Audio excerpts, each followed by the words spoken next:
नमस्कार दोस्तों, आप देख रहे हैं रेपुटेशन मीडिया। मैं हूं आपका दोस्त राकेश पवार। दोस्तों, रेपुटेशन मीडिया की टीम आज आई है जनपद बुलंदशहर के मूंडी बकापुर गांव में। दोस्तों, जनपद बुलंदशहर के मूंडी बकापुर गांव में आज यहां ग्राम दिवस का कार्यक्रम स्टार्ट हो रहा है और आज के कार्यक्रम के मुख्य अतिथि हैं मेघालय के गवर्नर सत्यपाल मलिक जी और विशिष्ट अतिथि हैं उनके साथ मलुक नागर सांसद बिजनौर।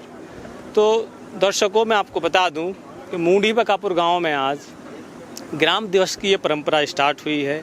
आज से आने वाले नेक्स्ट ईयर हर वर्ष यहाँ ग्राम दिवस का प्रोग्राम मनाया जाएगा और यहाँ गांव के विकास, गांव की समृद्धि के लिए प्रोग्राम स्टार्ट हो रहा है।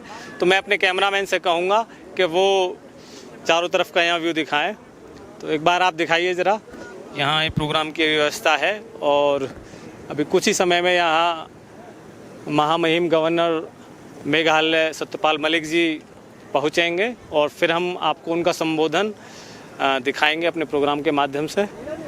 तो एक बार दिखाइए। बहुत शानदार यहाँ प्रोग्राम का आयोजन किया गया है और जैसे ही मुख्य अतिथि यहाँ पधारेंगे तो फिर हम आपको दिखाएंगे अपने प्रोग्राम के माध्यम से। जोरदार तालियों से एक बार स्वागत, महामहिम राज्यपाल का जोरदार तालियों से स्वागत और अभिनंदन। माननीय मनीन्द्र जैन जी, हमारे बहुत पुराने संघर्षों के साथी मलुक नागर जी जो बिजनौर के सांसद हैं, प्रवीण भारतीय जी,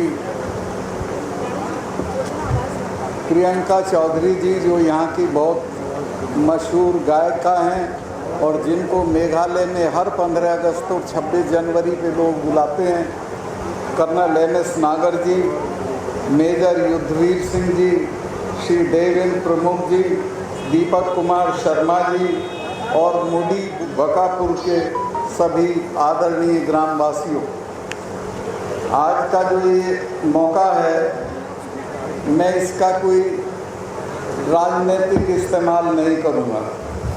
मैं जो सही बात है वही कहूँगा। असल में हम जो किसान लोग हैं, हमारे ऊपर बहुत बड़ा कष्ट आया हुआ है पूरे देश में। वैसे तो सभी पे आया हुआ है, महंगाई है, बेरोजगारी है, लेकिन किसानों पे खास तौर से आया हुआ है और उनकी सुनवाई भी नहीं हो रही। अब मैं उसको बात को शुरू करना चाहता हूँ, लेकिन मुझे एक शेर याद आता है कि जख्म ही जख्म है, सारा बदन है छलनी, दर्द बेचारा परेशान है कहाँ से उठे। तो कहाँ से शुरुआत करूँ, कहाँ अंत करूँ, ये मेरी समझ में नहीं आ रहा। शुरुआत मैं करना चाहता हूँ जो किसान आंदोलन आपका हुआ था उससे। दुनिया के इतिहास में ऐसा किसान आंदोलन नहीं हुआ। 700 लोग मारे गए। दिल्ली के नेता तो कुतिया मरती है तो उसके लिए कंडोलेंस भेजते हैं, लेकिन उनके लिए किसी ने कुछ नहीं कहा। और जब मैं बिल्कुल मुझे शर्मिंदगी हुई कि हमारे वर्गों के लोग 1 साल से वहाँ पड़े हुए हैं और उनसे बातचीत नहीं हो रही है, तब मैं माननीय प्रधानमंत्री जी से मिलने गया। और अखबार वालों से मैं कहूँगा, ये मत लिख देना कि मैंने प्रधानमंत्री पे हमला बोला।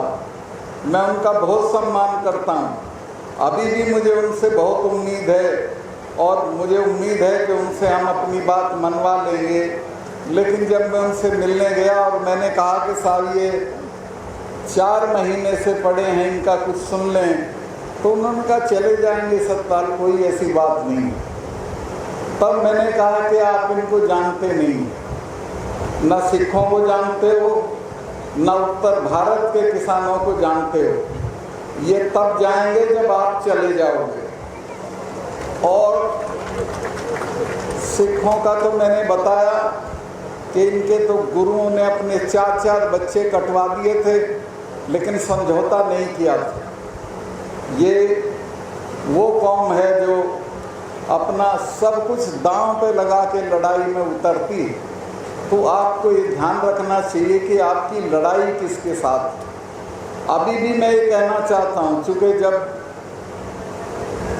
बहुत ही गड़बड़ होने लगी तो मैंने एनडीटीवी को एक इंटरव्यू दिया और उसमें मैंने कहा कि अगले चुनाव में माननीय प्रधानमंत्री जी मिलेंगे नहीं, कहीं ढूंढे हुए भी। तो अगले ही दिन तीनों कानून वापस हो गए और उन्होंने किसानों से क्षमा भी मांगी और उसी वक्त ये भी कहा कि हम एमएसपी को लागू करेंगे। इस एमएसपी के बिना हमारा गुजारा नहीं। एमएसपी के माने हैं कि खास दाम से नीचे जब गिर जाएगा तब सरकार उसमें हस्तक्षेप करेगी और फसल को खरीद लेगी, लेकिन वो हो नहीं रहा है। कमेटी जरूर बनी है, ऐसी कमेटी बनी है जिसका चेयरमैन वही सेक्रेटरी है जिसने ये कानून बनाए थे। तो अगर ये एमएसपी लागू नहीं होती तो मैं आपके माध्यम से, अखबार वालों के माध्यम से कहना चाहता हूँ कि देश में बहुत बड़ी जंग किसानों और सरकार के बीच में दोबारा छिड़ेगी और आप भी तैयार रहिएगा बड़ी लड़ाई लड़ने के लिए। और वैसे मैं जाके फिर कोशिश करूँगा, मिलूँगा, समझाऊँगा प्रधानमंत्री जी को कि ये रास्ता बर्बादी का रास्ता है। किसानों और जवानों को बर्बाद करके कोई सरकार नहीं चली है, कोई राजा राज में नहीं रहा है। आपने किसानों को बर्बाद कर दिया, अब आप फौज को बर्बाद कर रहे हैं। वो ले आए, क्या है वो, अग्नि। 3 साल के लिए कौन अपने सीने पे गोली खाएगा? कोई नहीं जाने वाला उसमें, उससे कोई नतीजा नहीं निकलेगा। तो दिल्ली की सरकार को ये सोचना चाहिए कि उसके किसान और जवान दोनों खुश रहें। दूसरी बात मैं ये कहना चाहता हूँ कि मैं जब बिहार में था तो मैंने शिक्षा में बहुत तब्दीलियाँ की। वहाँ 110 कॉलेज ऐसे थे जो नेताओं के थे, जिनमें कोई अध्यापक नहीं होता था। दाखिले के वक्त पैसा ले लेते थे, नकल कराते थे, पास कर देते थे। मैंने उस सब को ख़त्म करके और वहाँ दाखिले की व्यवस्था सेंट्रलाइज कर दी कि इम्तहान होगा, जो पास होगा उसका दाखिला होगा।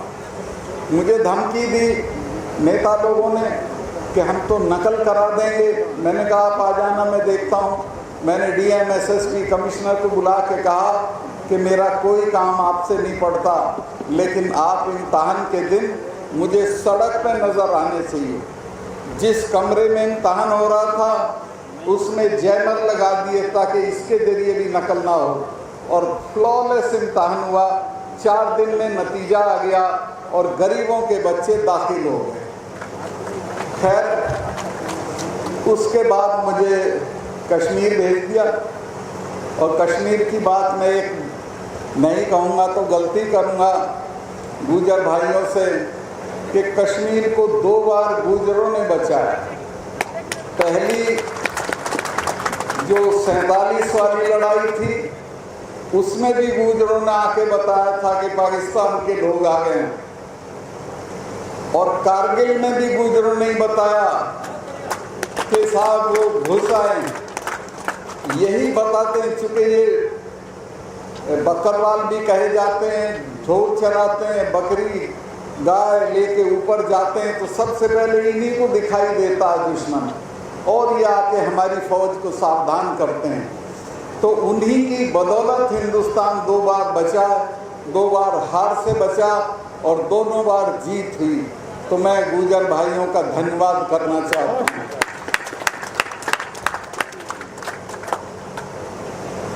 वहाँ मैंने कश्मीर में जितने लोग लाइन ऑफ कंट्रोल से 10 किलोमीटर अंदर तक रह रहे थे, चाहे जिस जाति के थे, चूँकि उन्हीं के गोला पड़ता था कि उन सब का आरक्षण, सब का रिजर्वेशन कर दिया। गुजरों के गांवों का जिसने जहां मांगा, मैंने 1 साल में 44 डिग्री कॉलेज दिए, जिसने जहां मांगा उसको कॉलेज दे दिया। 8 मेडिकल कॉलेज दिए। और गुजर भाई तो अभी तक मुझे बुलाते हैं, मैं अपनी सिक्योरिटी की वजह से नहीं जा पा रहा हूँ। हो सकता है 1-2 महीने बाद जाऊं। यहाँ भी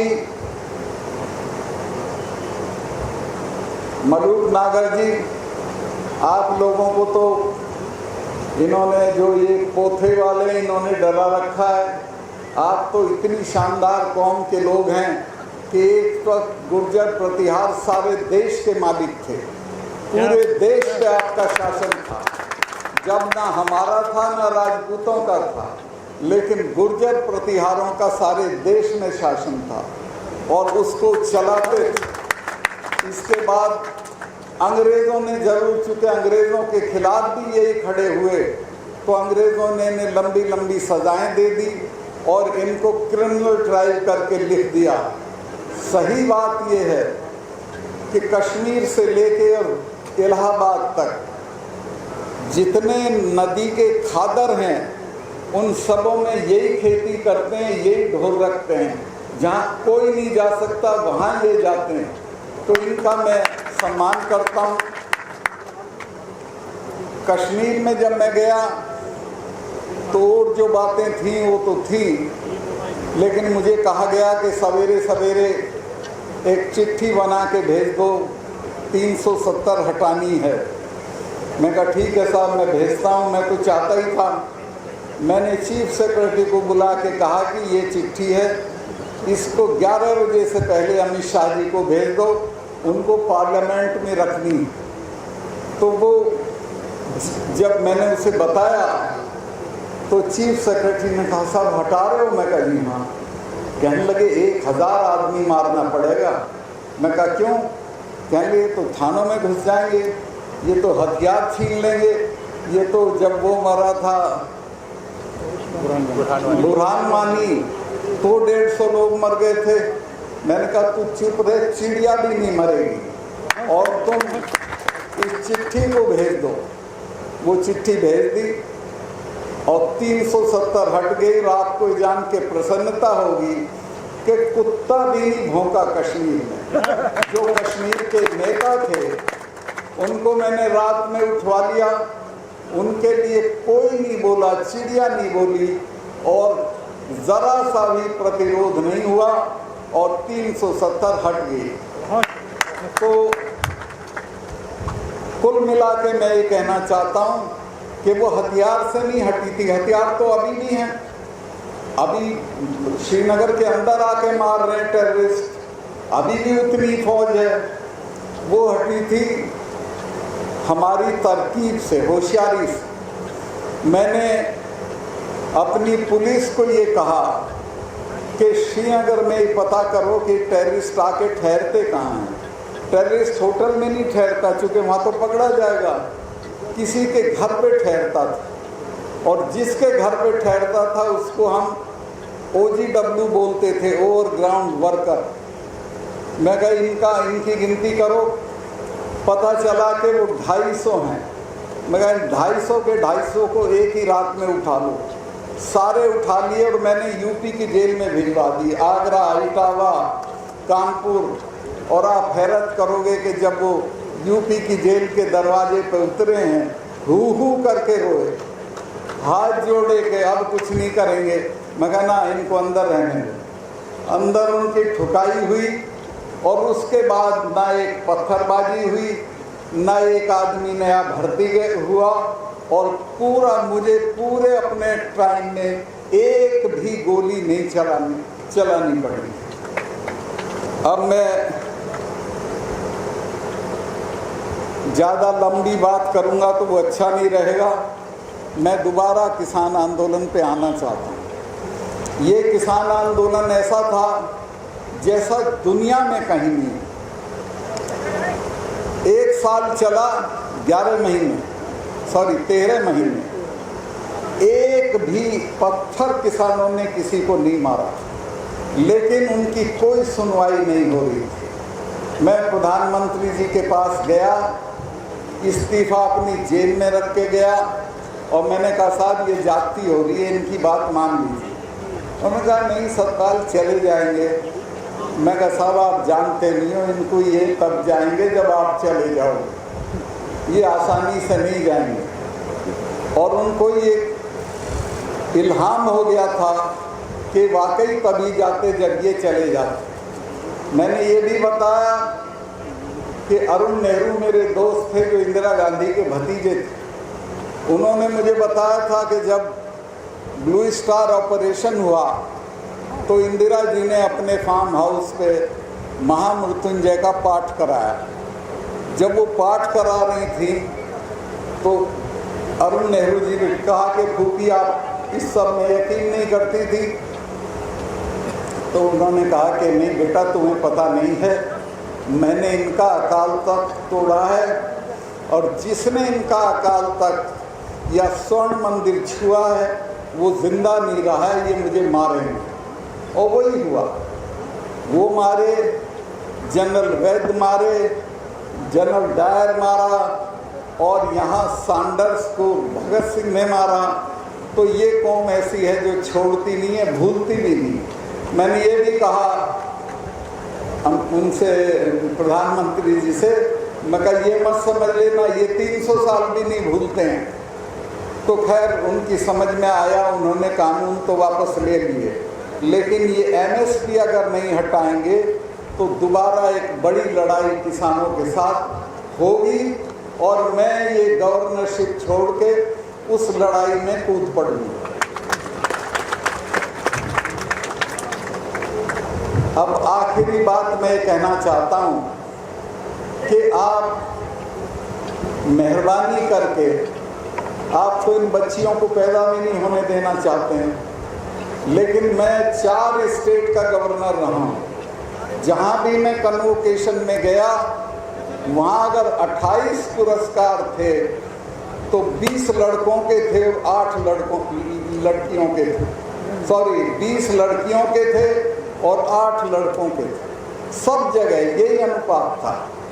और अभी भी पढ़ने में अव्वल टॉपर भी यही मिलती हैं। और मैंने कहा लड़कों को बुला के कि बेशर्मो क्या करोगे तुम्हें तो रोटी भी बनानी नहीं आती, ये कुश्ती का मेडल भी यही ला रही हैं, वेट लिफ्टिंग का भी मेडल यही ला रही हैं, मुक्केबाजी का भी मेडल यही ला रहे हैं, तुम क्या करोगे?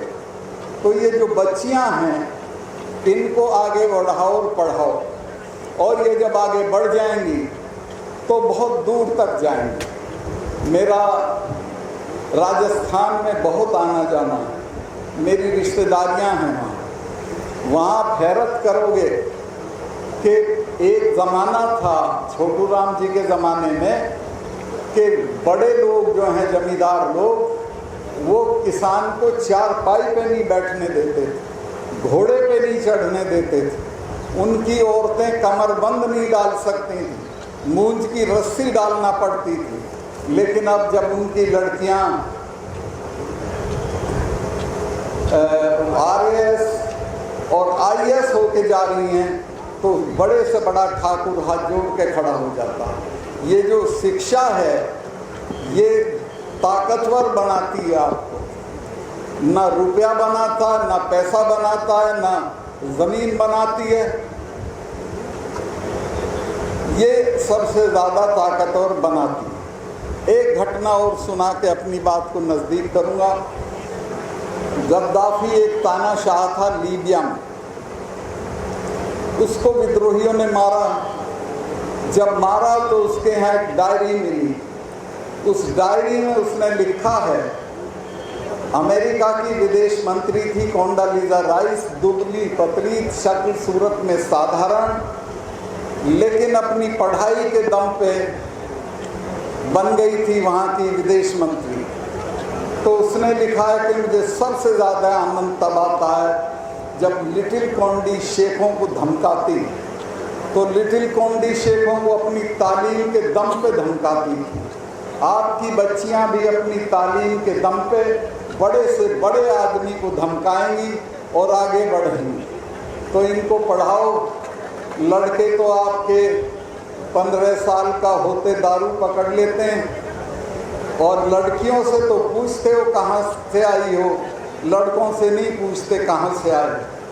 तो मेरी ये राय है कि आप अपनी सारी उम्मीद अब बच्चियों पे लगा दें और इनको तालीम में आगे करें। एक आखिरी बात कह के मैं ख़त्म करूँगा। जब दुनिया की बड़ी लड़ाई चल रही थी, जिसको वर्ल्ड वार सेकंड बोलते हैं, तो अंग्रेज़ों की पार्लियामेंट में जो बजट पेश हुआ उसमें सब मदों में कटौती की गई, लेकिन तालीम की मद में एक पैसे की कटौती नहीं। ओपोजिशन के लोग खड़े हो गए और उन्होंने कहा कि इसमें कटौती क्यों नहीं हुई।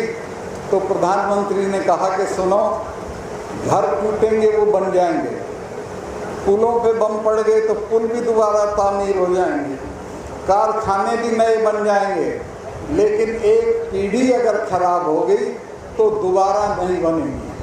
तो जिन कौमों का तालीम के लिए ये रुख है वही दुनिया पे राज करते हैं।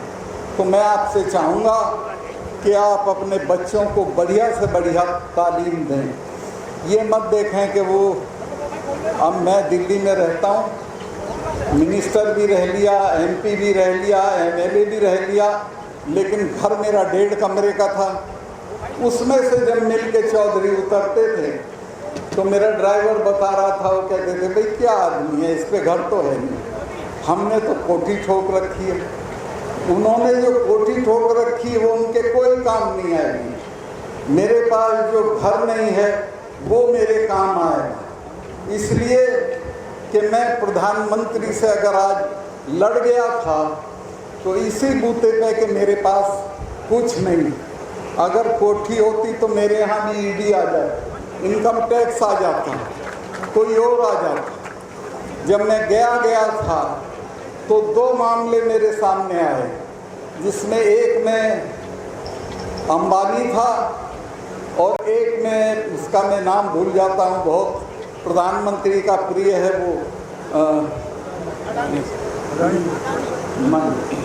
वो है, नहीं यार पता है राणा क्यों बोलते हैं, वो है वहीं का मिनिस्टर है श्रीनगर। तो इन दोनों के केस थे, मैंने दोनों के गलत थे, दोनों कैंसिल कर दिए। मुझे सेक्रेटरीज ने कहा सर इनमें 150 करोड़ रुपया मिलेगा। मैं कहा मुझे नहीं लेना, मैं 5 कुर्ते पजामे में आया हूँ, ऐसा ही चला जाऊँगा। और मैं उनको कैंसिल करके प्रधानमंत्री के पास आया। तीसरे दिन मैंने उनसे मिलने का टाइम लिया और उनको बताया कि साहब ये है। मैं उनकी तारीफ़ करूँगा। उन्होंने कहा कि नहीं, करप्शन पे कोई कॉम्प्रोमाइज़ नहीं, और वो मामला कैंसिल हो गया। तो अब कोई ऐसी चीज़ नहीं रही है जिस पे मेरी जांच हो जाए। जांच मैं औरों की कराऊंगा रिटायर होने के बाद। मेरे पास बहुत सामान है, बहुत जानकारियां हैं, वो मैं तब दूंगा।